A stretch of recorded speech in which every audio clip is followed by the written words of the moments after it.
3 легких упражнения, чтобы научиться плавать брасом. Первое. Отработка движения на месте. Попробуйте нарисовать перевернутую цифру 8.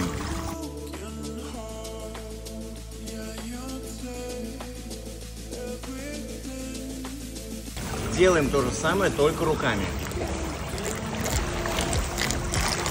Перед собой. Руки за корпус не заводим. Делать то же самое и руками, и ногами. По очереди на задержке дыхания, лежа на животе.